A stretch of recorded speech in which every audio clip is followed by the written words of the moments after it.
Thank you. The Honorable Member for Githunguri, Honorable Gathoni Wamuchomba. Thank you, Madam Speaker.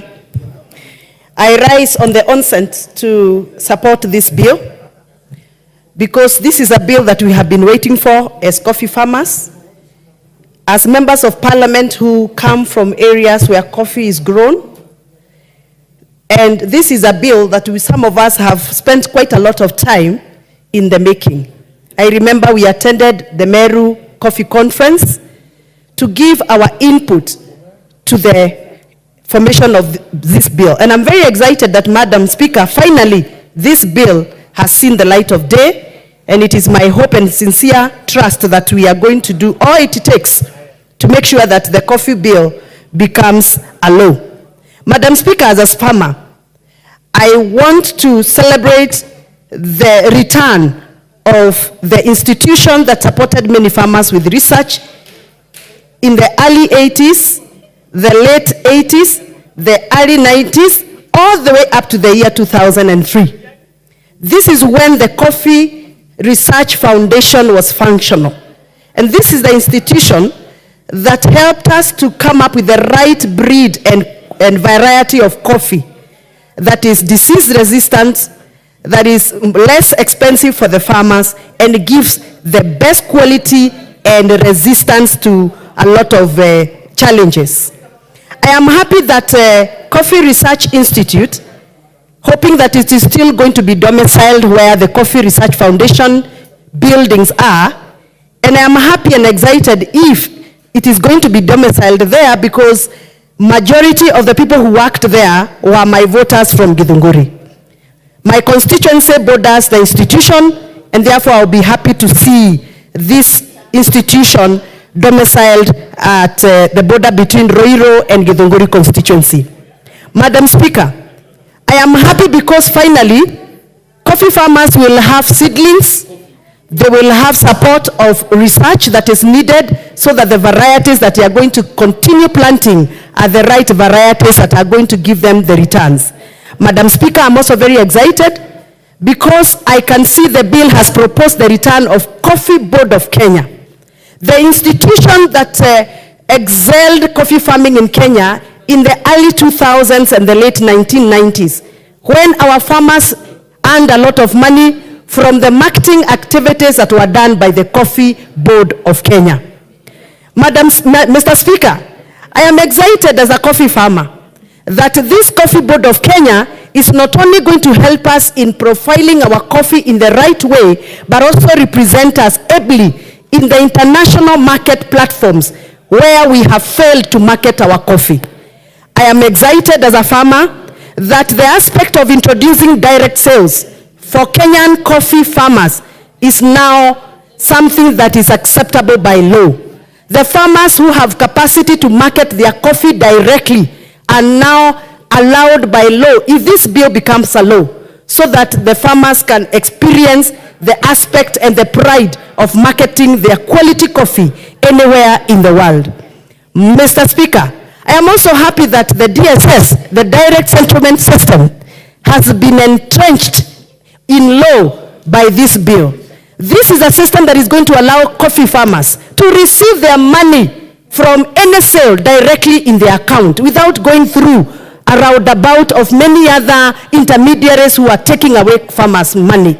So this DSS, even as we welcome it, it is my hope and sincere hope that we are also going to be creating a very transparent system of DSS so that we don't deduct farmers' money with so many other unexplained deductions. Mr. Speaker, I seek for an opportunity to bring a few amendments to this bill. In as much as I am supporting it, there are areas I feel that we need to put amendments so that we align ourselves with the activities of the farmer. Mr. Speaker, I still do not understand why Coffee Board of Kenya has to be domiciled in Nairobi, yet all the farmers who practice coffee farming are not in Nairobi. Why can't the main headquarters of Coffee Board of Kenya be domiciled in Meru, in Nyeri, in Trans Nzoia, in Baringo, where we also have coffee? Why must we bring Coffee Board of Kenya offices in Nairobi, yet the farmers are in the villages? Let us be considerate that coffee is a rural crop, and you don't have to bring the headquarters of Coffee Board in Nairobi for you to be seen to be working. So I promise to bring an amendment, because I feel we punish our farmers through the logistics of coming to Nairobi when they don't have to. Mr. Speaker, I also don't understand why coffee as a sector, as a subsector, has to be subjected to the bureaucracies of 4 ministries. For you to be able to achieve anything in the coffee subsector, coffee is under trade, it is under Ministry of Cooperative, Ministry of Agriculture, and Treasury. And by the way, also county government is involved. So whenever farmers, coffee farmers want something, they have to be staggered in all those 4 ministries for them to be able to achieve anything. Why can't we domicile coffee in one ministry? Why can't we say every other activity of coffee is under one ministry called Ministry of Agriculture or Ministry of Cooperative? And final, these bureaucracies, Mr. Speaker, create a lot of delays. Nothing moves. Bureaucracies after bureaucracies. So I'll bring an amendment, I hope I will succeed, so that we can streamline the functionality of this subsector. Mr. Speaker, last but not last, there is a clause that indicates that for any farmer to cut down a coffee tree, you must get authorization from the county government through the county executive minister. That, to me, is very oppressive. Why must you force a farmer to go and line up in the county government offices if they want to uproot their coffee and plant a new breed? Currently, I'm a coffee farmer. I am already uprooting my old trees to put the new variety because the weather has changed.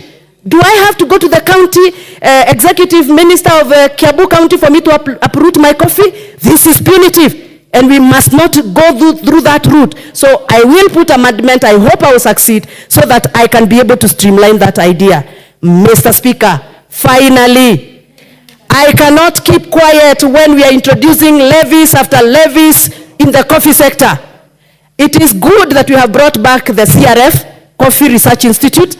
It is good that we have brought back Coffee Board of Kenya. It is good that we have introduced county government as a key player. But already the county government are taxing farmers through licensing the pulping centers. If the farmer is already paying a levy for a pumping center to be licensed, why does that farmer has to pay another levy when they sell their coffee? This is double taxation, and it will not happen.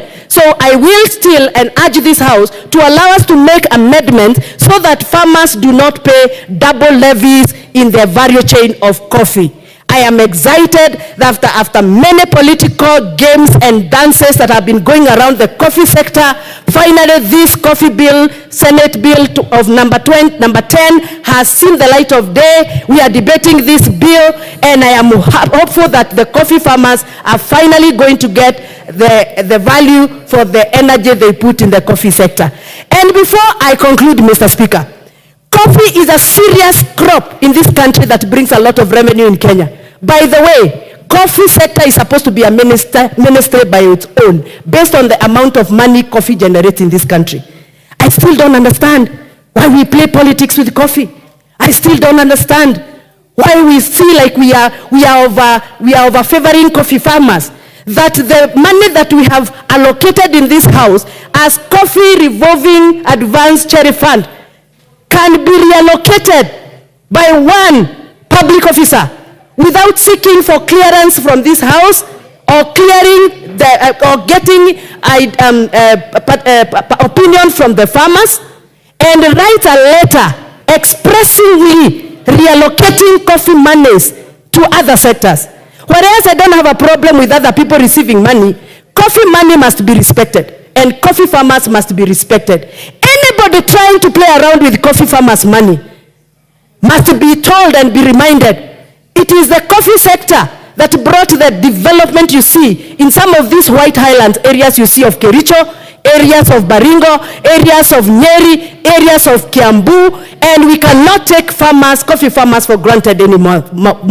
And therefore we are still requesting and waiting for the public permanent secretary in charge of cooperative to tell us that letter that is circulating around showing and indicating that he intended to divert 1.5 billion shillings, money meant for coffee farmers, to other sectors without clearance of this house. Who gave it? Yes, the Honorable Mutunga, what's your point of order?